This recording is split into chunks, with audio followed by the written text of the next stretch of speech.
Chapter 32. When the particulars of this conversation were repeated by Miss Dashwood to her sister, as they very soon were, the effect on her was not entirely such as the former had hoped to see. Not that Marianne appeared to distrust the truth of any part of it, for she listened to it with all the most steady and submissive attention, made neither objection nor remark, attempted no vindication of Willoughby, and seemed to show by her tears that she felt it to be impossible. But though this behavior assured Elinor that the conviction of this guilt was carried home to her mind, though she saw with satisfaction the effect of it, in her no longer avoiding Colonel Brandon when he called, in her speaking to him, even voluntarily speaking, with a kind of compassionate respect, and though she saw her spirits less violently irritated than before, she did not see her less wretched. Her mind did become settled, but it was settled in a gloomy dejection. She felt the loss of Willoughby's character yet more heavily than she had felt the loss of his heart. His seduction and desertion of Miss Williams, the misery of that poor girl, and the doubt of what his designs might once have been on herself, preyed altogether so much on her spirits that she could not bring herself to speak of what she felt even to Elinor, and brooding over her sorrows in silence gave more pain to her sister than could have been communicated by the most open and most frequent confession of them. To give the feelings or the language of Mrs. Dashwood on receiving and answering Elinor's letter would be only to give a repetition of what her daughters had already felt and said, of a disappointment hardly less painful than Marianne's, and an indignation even greater than Elinor's. Long letters from her, quickly succeeding each other, arrived to tell all that she suffered and thought, to express her anxious solicitude for Marianne, and entreat she would bear up with fortitude under this misfortune. Bad indeed must the nature of Marianne's affliction be, when her mother could talk of fortitude. Mortifying and humiliating must be the origin of those regrets which she could wish her not to indulge. Against the interest of her own individual comfort, Mrs. Dashwood had determined that it would be better for Marianne to be anywhere at that time than at Barton, where everything within her view would be bringing back the past in the strongest and most afflicting manner by constantly placing Willoughby before her, such as she had always seen him there. She recommended it to her daughters, therefore, by all means, not to shorten their visit to Mrs. Jennings, the length of which, though never exactly fixed, had been expected by all to comprise at least 5 or 6 weeks. A variety of occupations, of objects, and of company, which could not be procured at Barton, would be inevitable there, and might yet, she hoped, cheat Marianne at times into some interest beyond herself, and even into amusement, much as the ideas of both might now be spurned by her. From all danger of seeing Willoughby again, her mother considered her to be at least equally safe in town as in the country, since his acquaintance must now be dropped by all who called themselves her friends. Design could never bring them in each other's way.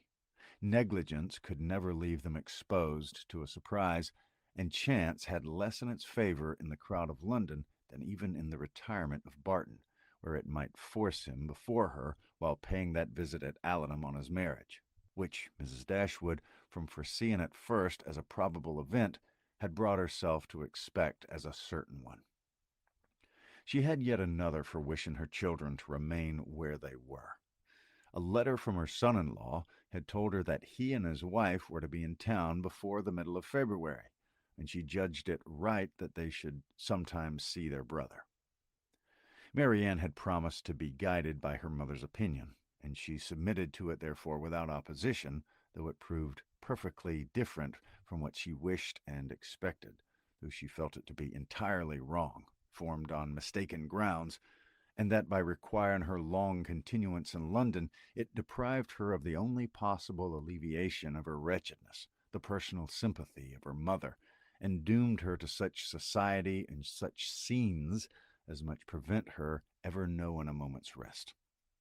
But it was a matter of great consolation to her that what brought evil to herself would bring good to her sister, and Elinor, on the other hand, suspecting that it would not be in her power to avoid Edward entirely, And though their longer stay would therefore militate against her own happiness, it would be better for Marianne than an immediate return into Devonshire.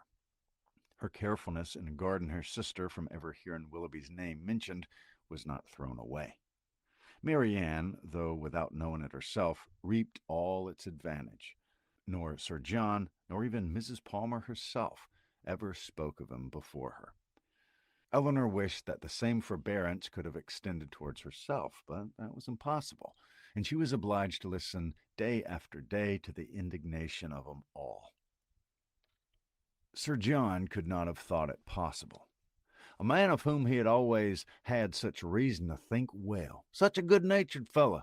He did not believe there was a bolder writer in England. It was an unaccountable business. He wished him at the devil with all his heart. He could not speak another word to him, meet him where he might for all the world. No, not if it were to be by the side of Barton Covert, and they were kept watching for 2 hours together. Such a scoundrel of a fellow, such a deceitful dog. It was only the last time they met that he had offered him one of Folly's puppies, and this was the end of it. Mrs. Palmer, in her way, was equally angry.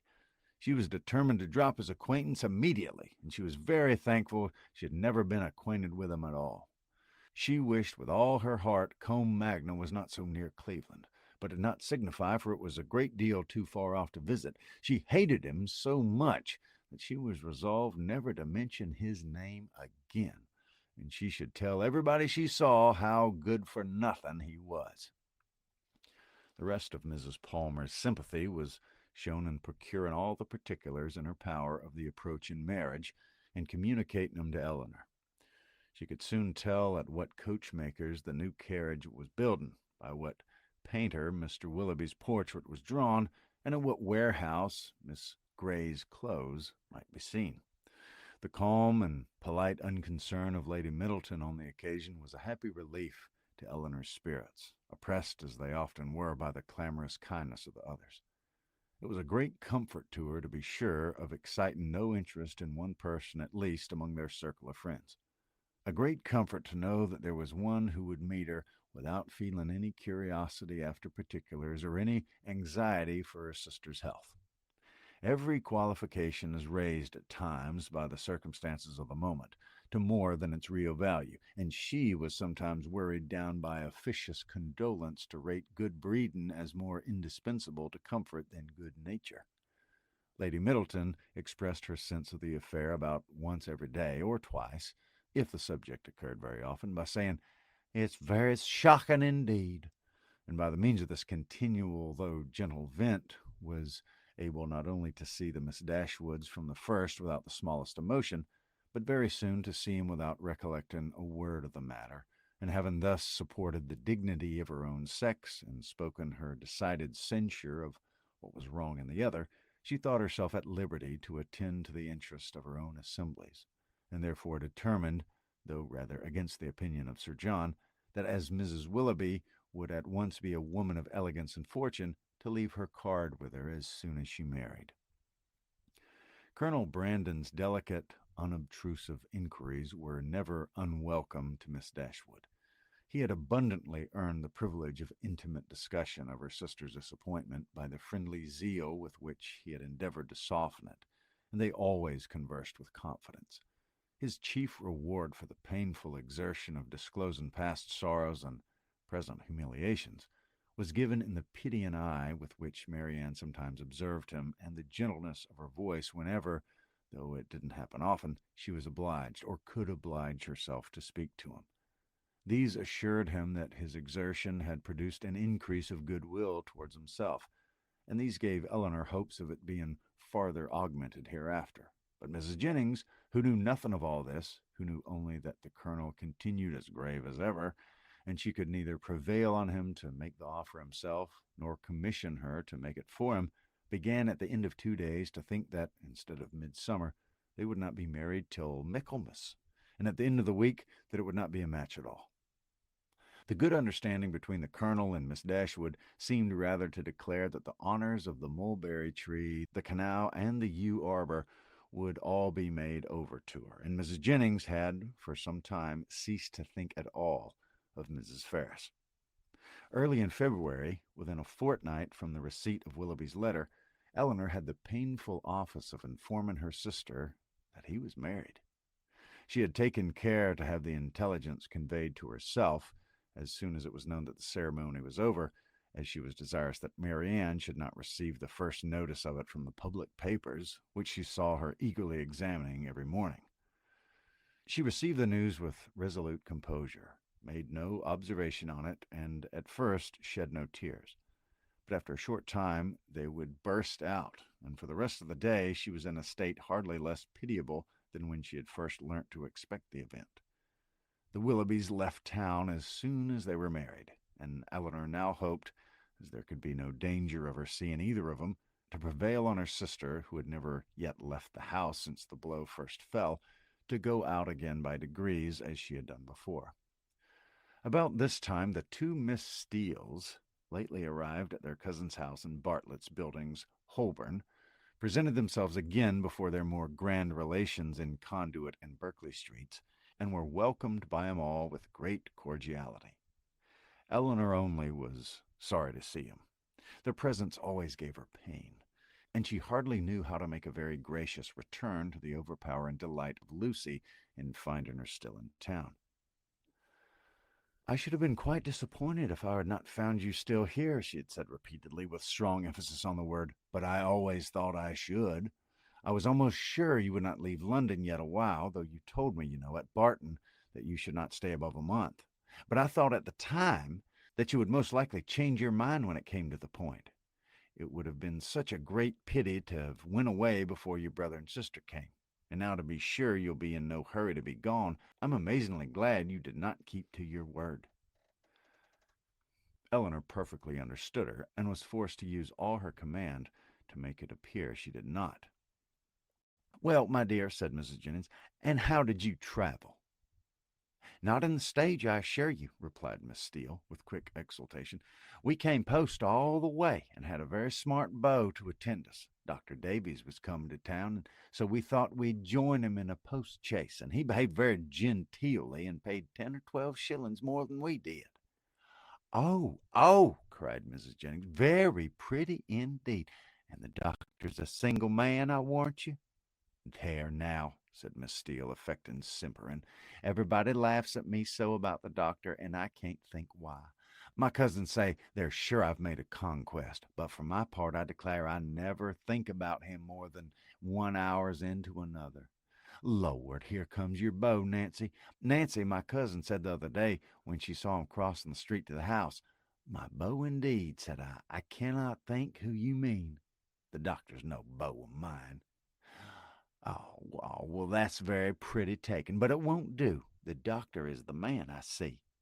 "No, indeed," replied her cousin, with affected earnestness, "and I beg you'll contradict it if you ever hear it talked about."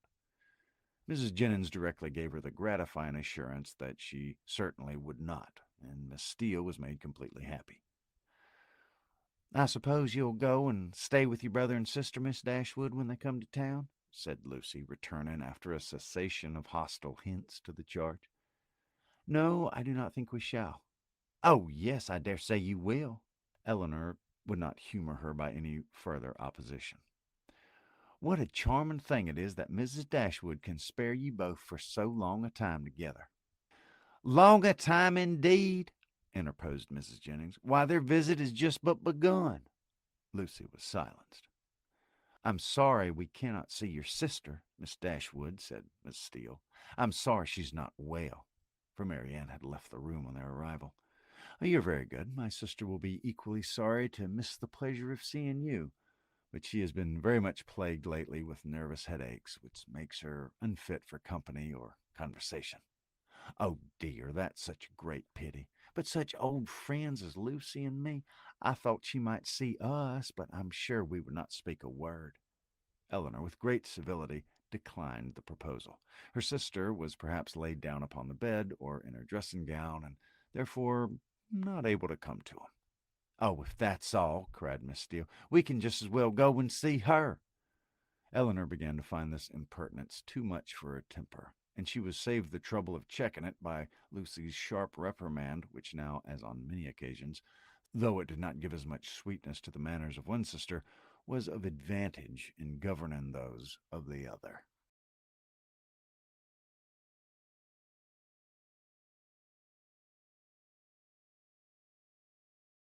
Chapter 33. After some opposition, Mary Ann yielded to her sister's entreaties and consented to go out with her and Mrs. Jennings one morning for half an hour. She expressly conditioned, however, for paying no visits, and would do no more than accompany them to Gray's in Sackville Street, where Eleanor was carrying on a negotiation for the exchange of a few old-fashioned jewels of her mother. When they stopped at the door, Mrs. Jennings recollected that there was a lady at the other end of the street on whom she ought to call, and as she had no business at Gray's, it was resolved that while her young friends transacted theirs, she should pay her a visit and return to them. On ascending the stairs, the Miss Dashwoods found so many people before them in the room that there was not a person at liberty to tend to their orders, and they were obliged to wait. All that could be done was to sit down at the end of their counter, which seemed to promise the quickest succession. One gentleman only was standing there, and it's probable that Eleanor was not without hope of exciting his politeness to a quicker dispatch. But the correctness of his eye and the delicacy of his taste proved to be beyond his politeness. He was given orders for a toothpick case for himself, until its size, shape, and ornament were determined, all of which, after examining and debating for a quarter of an hour over every toothpick in the shop, were finally arranged by his own inventive fancy. He had no leisure to bestow any other attention on the two ladies than was comprised in 3 or 4 very broad stares, a kind of notice which served to imprint on Eleanor the remembrance of a person and face of strong, natural, sterling insignificance, though adorned in the first style of fashion. Mary Ann was spared from the troublesome feelings of contempt and resentment on this impertinent examination of their features, and on the puppyism of his manner in deciding on all the different horrors of the different toothpick cases presented to his inspection, by remaining unconscious of it all, for she was well able to collect her thoughts within herself, and be as ignorant of what was passing around her in Gray's shop as in her own bedroom. At last the affair was decided. The ivory, the gold, and the pearls all received their appointment, and the gentleman, having named the last day on which his existence would be continued without the possession of the toothpick case, drew on his gloves with leisurely care, and bestowing another glance on the Miss Dashwoods, but such a one as deemed rather to demand than express admiration, walked off with a happy air of real conceit and affected indifference. Eleanor lost no time in bringing her business forward, was on the point of concluding it, when another gentleman presented himself at her side. She turned her eyes towards his face, and found him with some surprise to be her brother. Their affection and pleasure in meeting was just enough to make a very creditable appearance in Mr. Gray's shop. John Dashwood was really far from being sorry to see his sisters again. It rather gave him satisfaction, and his inquiries after their mother were respectful and attentive. Eleanor found that he and Fanny must be in town 2 days. "I wished very much to call upon you yesterday," said he, "but it was impossible, for we were obliged to take Harry to see his wild beasts at Exeter Exchange, and we spent the rest of the day with Mrs. Ferris. Harry was vastly pleased. This morning I had fully intended to call on you, if I could possibly find a spare half hour, but one has always so much to do on first coming to town. I'm come here to bespeak Fanny a seal, but tomorrow I think I shall certainly be able to call in Berkeley Street and be introduced to your friend Mrs. Jennings. I understand she's a woman of very good fortune. And the Middletons, too, you must introduce them to me. As my mother-in-law's relations, I shall be happy to show them every respect. They're excellent neighbors to you in the country, I understand." "Excellent indeed. Their attention to our comfort, their friendliness in every particular, is more than I can express." "Well, I'm extremely glad to hear it, upon my word. Extremely glad indeed. But so it ought to be. They're people of large fortune. They're related to you, and every civility and accommodation that can serve to make your situation pleasant might be reasonably expected. And so you're most comfortably settled in your little cottage, and want for nothing. Edward brought us a most charming account of the place, the most complete thing of its kind, he said, that ever was, and you all seemed to enjoy it beyond anything. It was a great satisfaction to us to hear it, I assure you. Eleanor did feel a little ashamed of her brother, and was not sorry to be spared the necessity of answering him by the arrival of Mrs. Jennings' servant, who came to tell her that his mistress waited for him at the door. Mr. Dashwood attended him downstairs, was introduced to Mrs. Jennings at the door of her carriage, and repeating his hope of being able to call on her the next day, took leave. His visit was duly paid. He came with a pretense at an apology from their sister-in-law for not coming too, but she was so much engaged with her mother that she had no time for leisure for going anywhere. Mrs. Jennings, however, assured him directly that she should not stand upon ceremony, for they were all cousins, or something like it, and she would certainly wait on Mrs. John Dashwood very soon, and bring her sisters to see her. His manners to him, though calm, were perfectly kind. To Mrs. Jennings, most attentively civil, and on Colonel Brandon's coming in soon after himself, he eyed him with a curiosity which seemed to say that he only wanted to know him to be rich, to be equally civil to him. After staying with him for half an hour, he asked Eleanor to walk with him to Conduit Street and introduce him to Sir John and Lady Middleton. The weather was remarkably fine, and she readily consented. As soon as they were out of the house, his inquiries began. "Who's Colonel Brandon? Is he a man of fortune?" "Yes, he has very good property in Dorsetshire." "I'm glad to hear it. He seems a most gentlemanlike man, and I think, Eleanor, I may congratulate you on the prospect of a very respectable establishment in life." "Me, brother? What do you mean?" "Well, he likes you. I observed him narrowly, and I'm convinced of it. What is the amount of his fortune?" "I believe 2,000 a year." 2,000 a year. And then, working himself up to a pitch of enthusiastic generosity, he added, "Eleanor, I wish with all my heart it were twice as much for your sake." "Indeed, I believe you," replied Eleanor, "but I'm very sure that Colonel Brandon has not the smallest wish of marrying me." "Well, you're mistaken, Eleanor. You're very much mistaken. A very little trouble on your side secures him. Perhaps just at present he may be undecided. The smallness of your fortune may make him hang back. His friends may all advise him against it, but some of those little attentions and encouragements which ladies can so easily give will fix him in spite of himself, and there can be no reason why you should not try for him. It's not to be supposed that any prior attachment on your side, in short, you know, as to an attachment of the kind, it's quite out of the question. The objections are insurmountable. You have too much sense not to see all that. Colonel Brandon must be the man, and no civility shall be wanting on my part to make him pleased with you and your family. It's a match that must give universal satisfaction. In short, it's a kind of thing that," lowering his voice to an important whisper, "will be exceedingly welcome to all parties." Recollecting himself, however, he added, "That is, I mean to say, your friends are all truly anxious to see you well settled. Fanny particularly, for she has your interest very much at heart, I assure you, and her mother too. Mrs. Ferris, a very good-natured woman. I am sure it would give her great pleasure. She said as much the other day." Eleanor would not vouchsafe any answer. "It would be something remarkable now," he continued, "something droll, if Fanny should have a brother and a sister settling at the same time. And yet it's not very likely."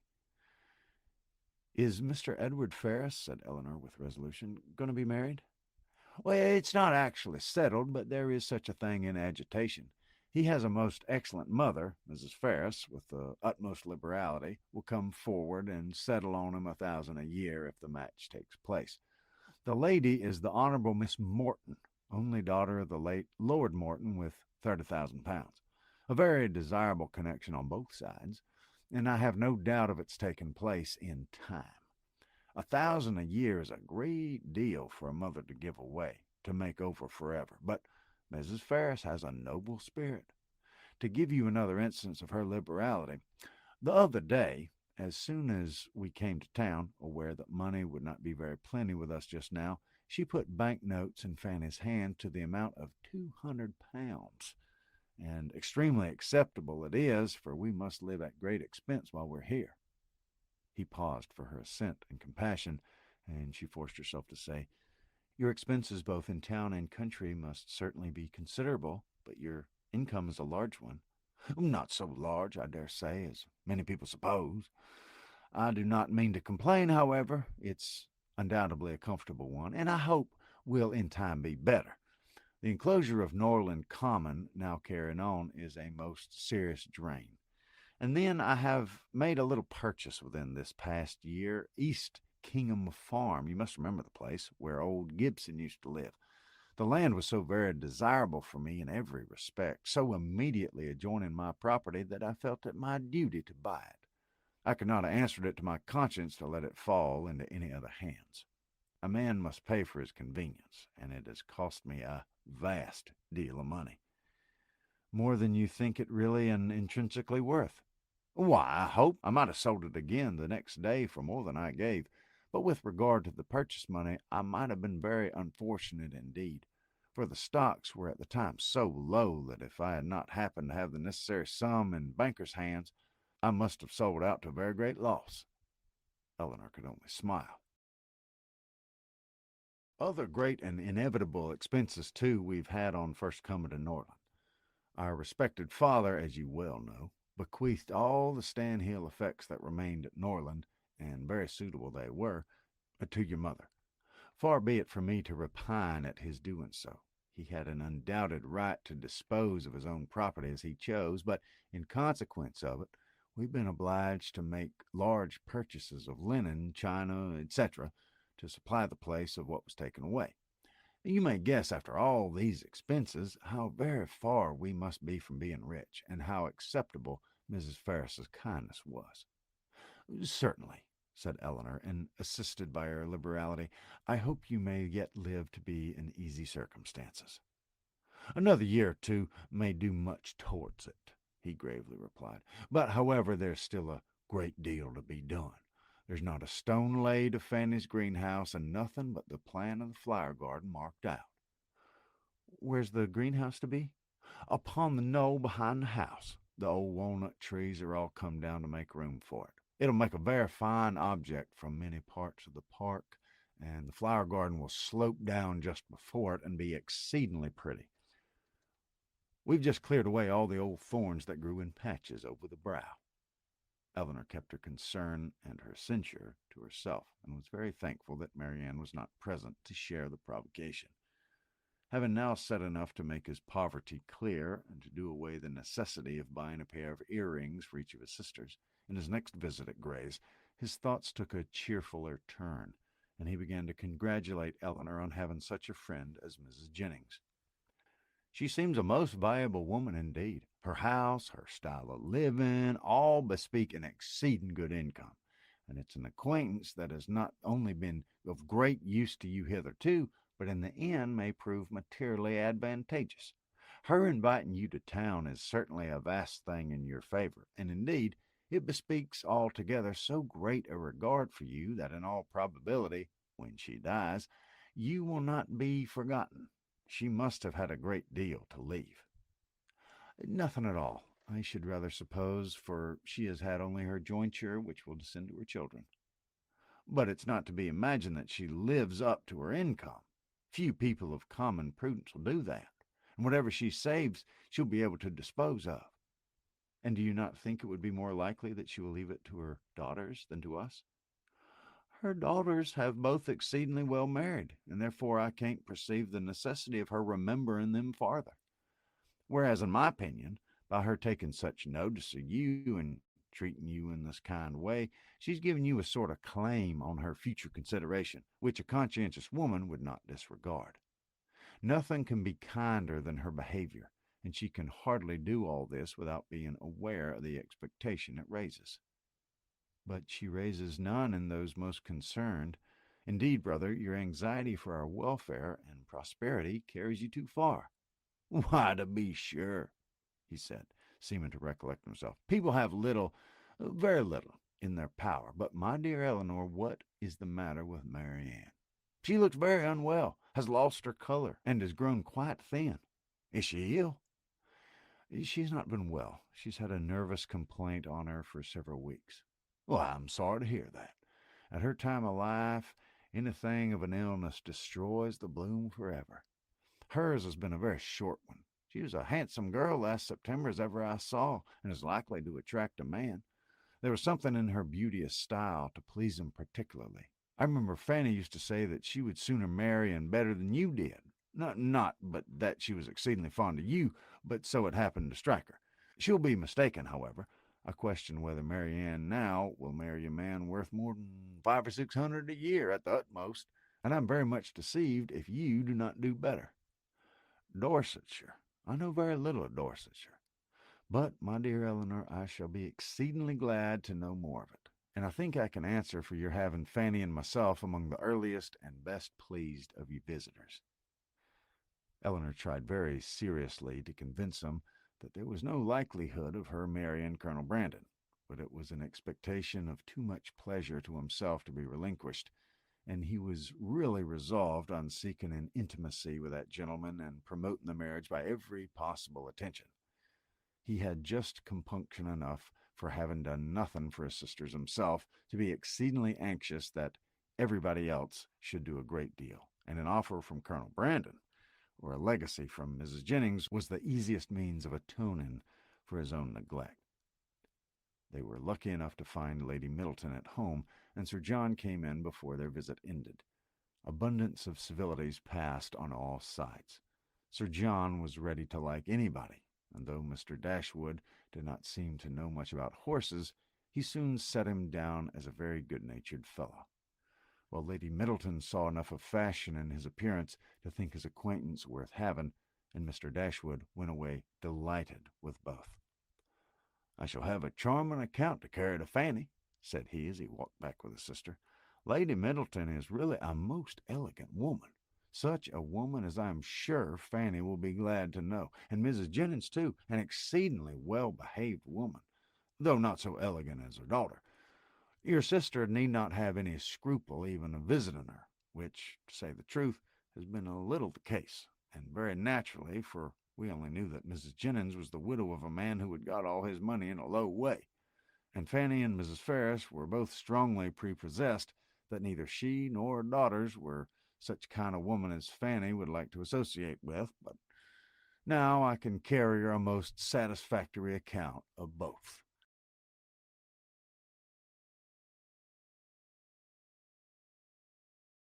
Chapter 34. Mrs. John Dashwood had so much confidence in her husband's judgment that she waited the very next day both on Mrs. Jennings and her daughter, and her confidence was rewarded by finding even the former, even the woman with whom her sisters were staying, by no means unworthy of her notice. And as for Lady Middleton, she found her one of the most charming women in the world. Lady Middleton was equally pleased with Mrs. Dashwood. There was a kind of cold-hearted selfishness on both sides which mutually attracted them, and they sympathized with each other in an insipid propriety of demeanor and a general want of understanding. The same manners, however, which recommended Mrs. John Dashwood to the good opinion of Lady Middleton did not suit the fancy of Mrs. Jennings, and to her she appeared nothing more than a little proud-looking woman of uncordial address, who met her husband's sisters without any affection, and almost without having anything to say to them. For of the quarter of an hour bestowed on Berkeley Street, she sat at least 7 minutes and a half in silence. Eleanor wanted very much to know, though she did not choose to ask, whether Edward was then in town, but nothing would have induced Fanny voluntarily to mention his name before her, till able to tell her that his marriage with Miss Morton was resolved on, or till her husband's expectations on Colonel Brandon were answered, because she believed them still so very much attached to each other, but that they could not be too sedulously divided in word and deed on every occasion. The intelligence, however, which she would not give, soon flowed from another quarter. Lucy came very shortly to claim Eleanor's compassion on being unable to see Edward, though he had arrived in town with Mr. and Mrs. Dashwood. He dared not come to Bartlett's Buildings for fear of detection, and though their mutual impatience to meet was not to be told, they could not do anything at present but write. Edward assured them himself of his being in town within a very short time by twice calling in Berkeley Street. Twice was his card found on the table, when they returned from their morning's engagements. Eleanor was pleased that he had called, and still more pleased that she had missed him. The Dashwoods were so prodigiously delighted with the Middletons that, though not much in the habit of giving anything, they determined to give 'em a dinner, and soon after their acquaintance began, invited 'em to dine in Harley Street, where they had taken a very good house for 3 months. Their sisters and Mrs. Jennings were invited likewise, and John Dashwood was careful to secure Colonel Brandon, who, always glad to be where the Miss Dashwoods were, received his eager civilities with some surprise, but with much more pleasure. They were to meet Mrs. Ferris, but Eleanor could not learn whether her sons were to be of the party. The expectation of seeing her, however, was enough to make her interested in the engagement, for though she could now meet Edward's mother without that strong anxiety which had once promised to attend such an introduction, though she could now see her with perfect indifference as to her opinion of herself, her desire of being in company with Mrs. Ferris, her curiosity to know what she was like, was as lively as ever. The interest with which he thus anticipated the party was soon afterwards increased, more powerfully than pleasantly, by her hearing that the Miss Steeles were also to be at it. So well had they recommended themselves to Lady Middleton, so agreeable had they made themselves to her, that though Lucy was certainly not so elegant, and her sister not even genteel, she was as ready as Sir John to ask them to spend a week or two in Conduit Street, and it happened to be particularly convenient to the Miss Steeles, as soon as the Dashwoods' invitation was known, that their visit should begin a few days before the party took place. Their claims to the notice of Mrs. John Dashwood, as the nieces of the gentleman who for many years had the care of her brother, might not have done much, however, towards procuring 'em seats at her table, but as Lady Middleton's guests they must be welcome, and Lucy, who had long wanted to be personally known to the family, to have a nearer view of their characters and her own difficulties, and to have an opportunity of endeavoring to please 'em, had seldom been happier in her life than she was on receiving Mrs. John Dashwood's card. On Eleanor its effect was very different. She began immediately to determine that Edward, who lived with his mother, must be asked, as his mother was, to give a party by his sister. And to see him for the first time, after all that passed, in the company of Lucy, she hardly knew how she could bear it. These apprehensions, perhaps, were not founded entirely on reason, and certainly not at all on truth. They were relieved, however, not by her own recollection, but by the good will of Lucy, who believed herself to be inflicting a severe disappointment when she told her that Edward certainly would not be in Harley Street on Tuesday, and even hoped to be carrying the pain still farther by persuading her that he was kept away by the extreme affection for herself, which he could not conceal when they were together. The important Tuesday came that was to introduce the two young ladies to this formidable mother-in-law. "Pity me, dear Miss Dashwood," said Lucy, as they walked up the stairs together, for the Middletons arrived so directly after Mrs. Jennings that they all followed the servant at the same time. "There is nobody here but you that can feel for me. I declare I can hardly stand. Good gracious! In a moment I shall see the person that all my happiness depends on, that is, to be my mother." Eleanor could have given her immediate relief by suggesting the possibility of its being Miss Morton's mother rather than her own, whom they were about to behold, but instead of doing that, she assured her, and with great sincerity, that she did pity her, to the utter amazement of Lucy, who, though really uncomfortable herself, hoped at least to be an object of irrepressible envy to Eleanor. Mrs. Ferris was a little, thin woman, upright even to formality in her figure, and serious even to sourness in her aspect. Her complexion was sallow, and her features small, without beauty, and naturally without expression, but a lucky contraction of the brow had rescued her countenance from the disgrace of insipidity by giving it the strong characters of pride and ill nature. She was not a woman of many words, for, unlike people in general, she proportioned them to the number of her ideas, and of the few syllables that did escape her, not one fell to the share of Miss Dashwood, whom she eyed with the spirited determination of disliking her at all events. Eleanor could not now be made unhappy by this behavior. A few months ago it would have hurt her exceedingly, but it was not in Mrs. Ferris's power to distress her by it now, and the difference of her manners to the Miss Steeles, a difference which seemed purposely made to humble her more, only amused her. She could not but smile to see the graciousness of both mother and daughter towards the very person, for Lucy was particularly distinguished, whom all the others, had they known as much as she did, they would have been most anxious to mortify, while herself, who had comparatively no power to wound them, sat pointedly slighted by both. But while she smiled at the graciousness so misapplied, she could not reflect on the mean-spirited folly from which it sprung, nor observe the studied attentions with which the Miss Steeles courted its continuance, without thoroughly despising them all four. Lucy was all exultation on being so honorably distinguished, and Miss Steele wanted only to be teased about by Dr. Davis to be perfectly happy. The dinner was a grand one. The servants were numerous, and everything bespoke the mistress's inclination for show and the master's ability to support it.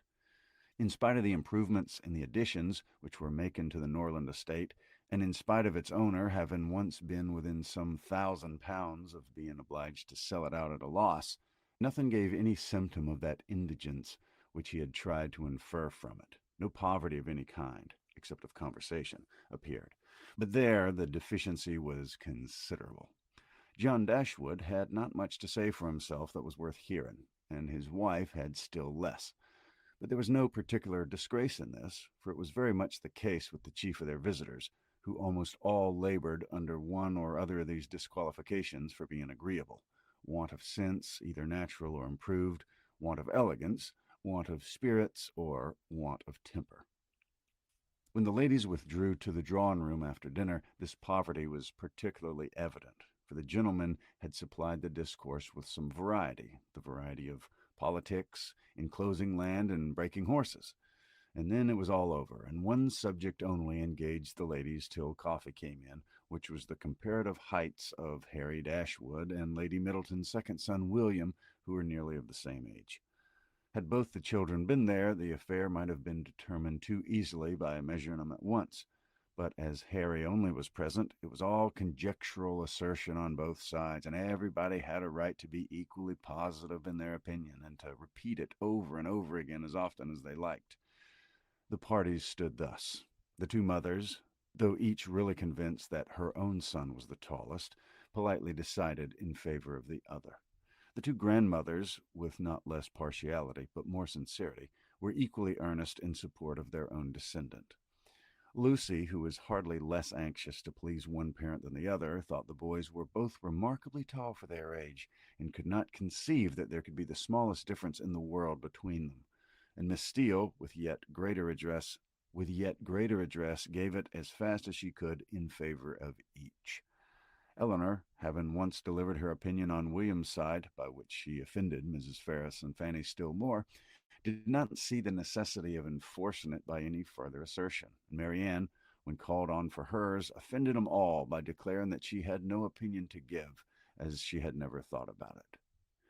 Before her removing from Norland, Eleanor had painted a very pretty pair of screens for her sister-in-law, which, being now just mounted and brought home, ornamented her present drawing-room, and these screens, catching the eye of John Dashwood on his following the other gentlemen into the room, were officiously handed by him to Colonel Brandon for his admiration.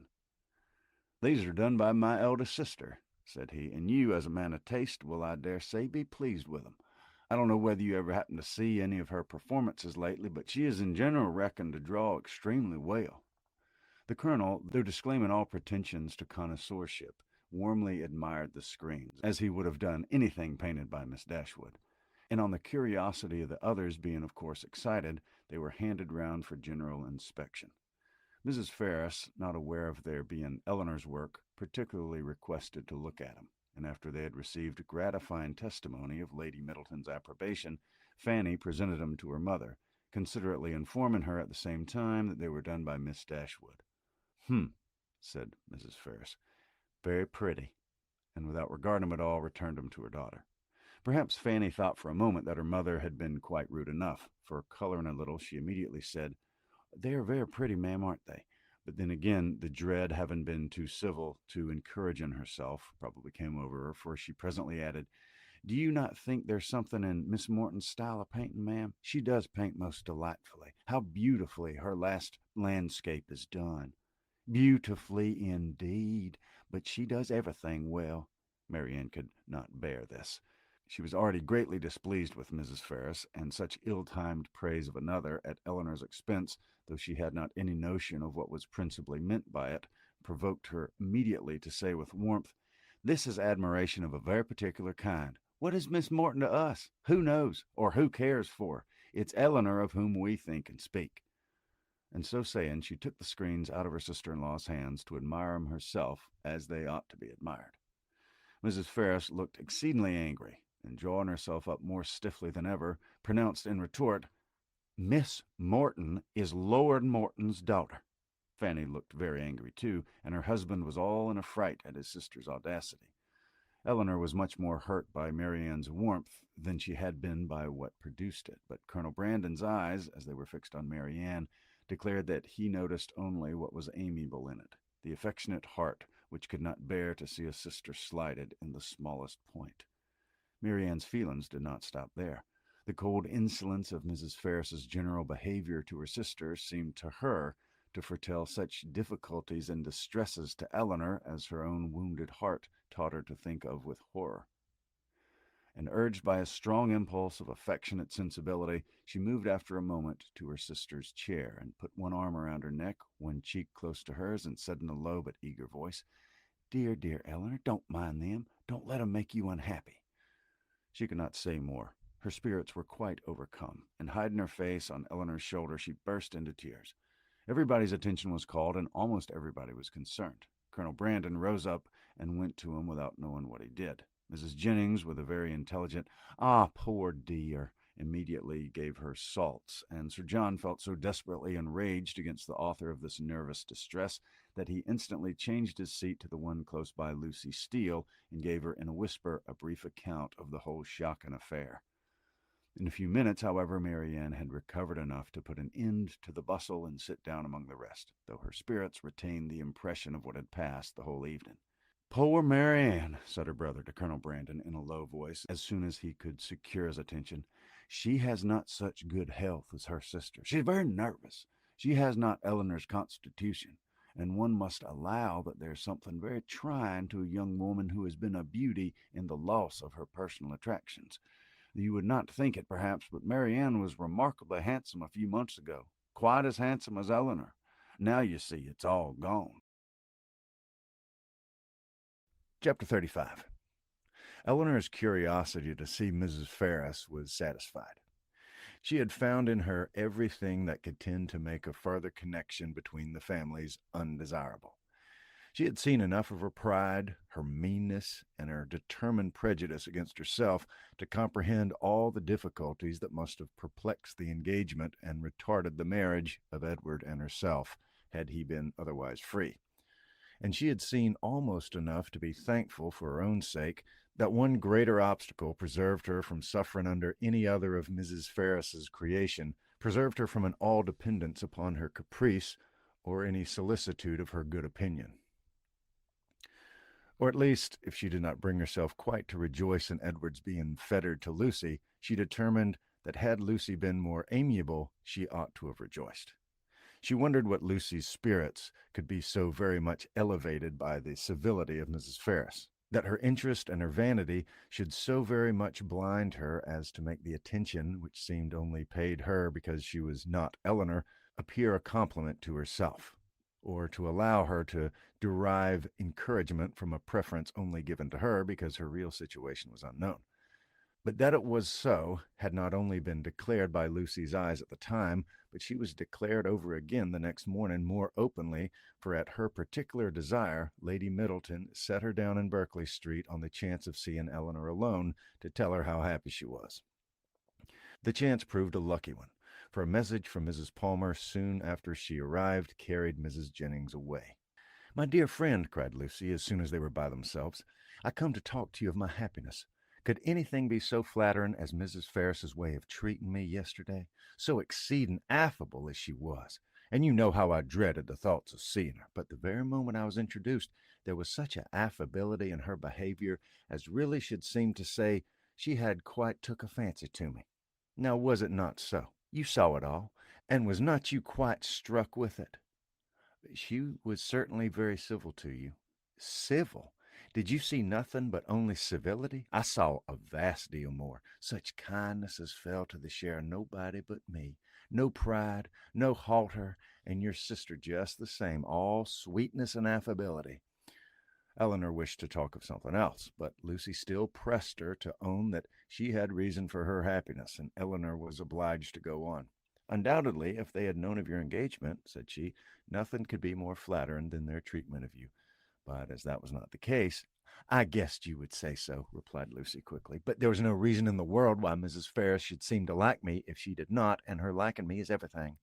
You shan't talk me out of my satisfaction. I'm sure it will all end well, and there will be no difficulties at all to what I used to think. Mrs. Ferris is a charming woman, and so is your sister. They're both delightful women indeed. I wonder I should never hear you say how agreeable Mrs. Dashwood was. To this, Eleanor had no answer to make, and did not attempt any.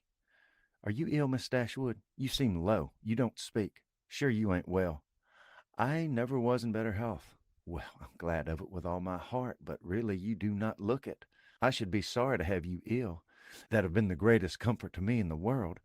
Heaven knows what I should have done without your friendship. Eleanor tried to make a civil answer, though doubting her own success, but it seemed to satisfy Lucy, for she directly replied, Indeed, I'm perfectly convinced of your regard for me, and next to Edward's love, it's the greatest comfort I could have. Poor Edward, but now there's one good thing. We shall be able to meet, and meet pretty often, for Lady Middleton's delighted with Mrs. Dashwood, so we shall be a good deal in Harley Street, I dare say, and Edward spends half his time with his sister. Besides, Lady Middleton and Mrs. Ferris will visit now, and Mrs. Ferris and your sister were both so good to say more than once that they should always be glad to see me. They're such charming women. I'm sure if you ever tell your sister what I think of her, you can't speak too high. But Eleanor would not give her any encouragement to hope that she should tell her sister. Lucy continued, I'm sure that I should have seen it in a moment if Mrs. Ferris had took a dislike to me. If she had only made me a formal curtsy, for instance, without saying a word, and never after took any notice of me, and never looked at me in a pleasant way, you know what I mean. If I'd been treated in that forbidden sort of way, I should have gave it all up in despair. I could not have stood it. For where does she dislike? I know it's most violent. Eleanor was prevented from making any reply to the civil triumph by the doors being thrown open, the servants announcing Mr. Ferris, and Edward's immediately walking in. It was a very awkward moment, and the countenance of each showed that it was so. They all looked exceedingly foolish, and Edward seemed to have as great an inclination to walk out of the room again as to advance farther into it. The very circumstance, in its unpleasantest form, which they would each have been most anxious to avoid, had fallen on them. They were not only all three together, but were together without the relief of any other person. The ladies recovered themselves first. It was not Lucy's business to put herself forward, and the appearance of secrecy must still be kept up. She could therefore only look her tenderness, and after slightly addressing them, said no more. But Eleanor had more to do, and so anxious was she, for his sake and her own, to do it well, that she forced herself, after a moment's recollection, to welcome him with a look and manner that were almost easy and almost open, and after struggle, another effort still improved him. But Eleanor had more to do, and so anxious was she, for his sake and her own, to do it well, that she forced herself, after a moment's recollection, to welcome him with a look and manner that were almost easy and almost open. At another struggle, another effort still improved him. She would not allow the presence of Lucy, nor the conscientiousness of some injustice towards herself, to deter her from saying that she was happy to see him, and that she had very much regretted being from home when he called before in Berkeley Street. She would not be frightened from paying him those attentions which, as a friend and almost a relation, were his due by the observant eyes of Lucy, though she soon perceived him to be narrowly watching her. Her manners gave some reassurance to Edward, and he had courage enough to sit down, but his embarrassment still exceeded that of the ladies in a proportion which the case rendered reasonable, though his sex might make it rare, for his heart had not the indifference of Lucy's, nor could his conscience have quite the ease of Eleanor's. Lucy, with a demure and settled air, seemed determined to make no contribution to the comfort of the others, and would not say a word.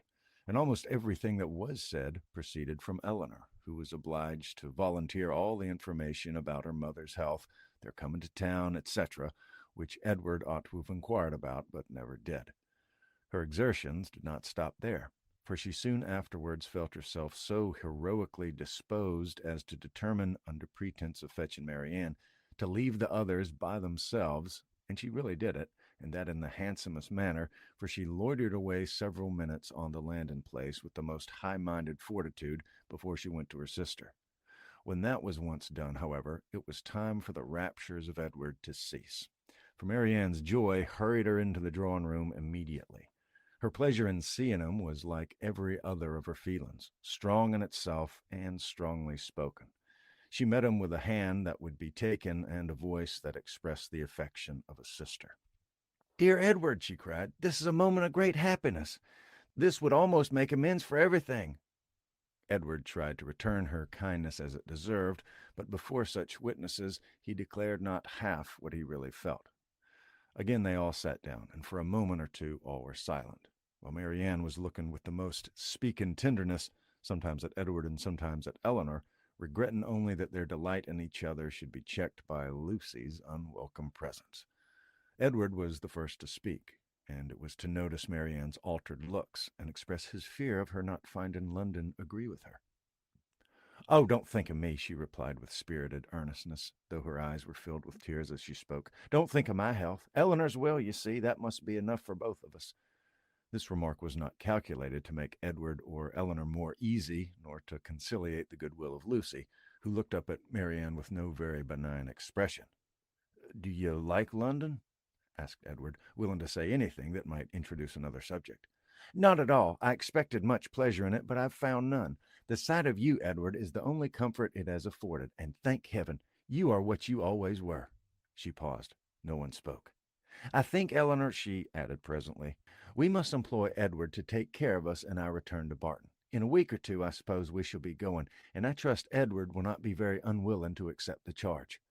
Poor Edward muttered something, but what it was nobody knew, not even himself. But Marianne, who saw his agitation and could easily trace it to whatever cause best pleased her, was perfectly satisfied and soon talked of something else. "We spent such a day, Edward, in Harley Street yesterday. So dull, so wretchedly dull. But I have much to say to you on that head, which cannot be said now." And with this admirable discretion did she defer the assurance of her finding their mutual relatives more disagreeable than ever, and of her being particularly disgusted with his mother till they were more in private. "But why were you not there, Edward? Why didn't you come?" "I was engaged elsewhere." "Engaged? And what was that, when such friends were to be met?" "Perhaps, Miss Marianne," cried Lucy, eager to take some revenge on her, "you think young men never stand upon engagements, if they have no mind to keep 'em, little as well as great." Eleanor was very angry, but Marianne seemed entirely insensible of the sting, for she calmly replied, "Not so indeed, for seriously speaking, I'm very sure that conscience only kept Edward from Harley Street, and I really believe that he has the most delicate conscience in the world, the most scrupulous in performing every engagement. And however it may make against his interest or pleasures, he's the most fearful of giving pain, of wounding expectation, and the most incapable of being selfish of anybody I ever saw. Edward, it is so, and I will say it. What, are you never to hear yourself praised? Then you must be no friend of mine, for those who will accept of my love and esteem must submit to my open commendation." The nature of her commendation, in the present case, however, happened to be particularly ill-suited to the feelings of two-thirds of her auditors, and so was very unexhilarating to Edward that he very soon got up to go away. "Going so soon?" said Marianne. "My dear Edward, this must not be." And drawing him a little aside, she whispered her persuasion that Lucy could not stay much longer. But even this encouragement failed, for he would go, and Lucy, who would have outstayed him had his visit lasted 2 hours, soon afterwards went away. "What can bring her here so often?" said Marianne on her leaving him. "Could not she see that we wanted her gone? How teasing to Edward!" "Why so? We're all his friends, and Lucy's been the longest known to him of any. It is but natural that he should like to see her as well as ourselves." Marianne looked at her steadily and said, "You know, Eleanor, that this is a kind of talking which I cannot bear.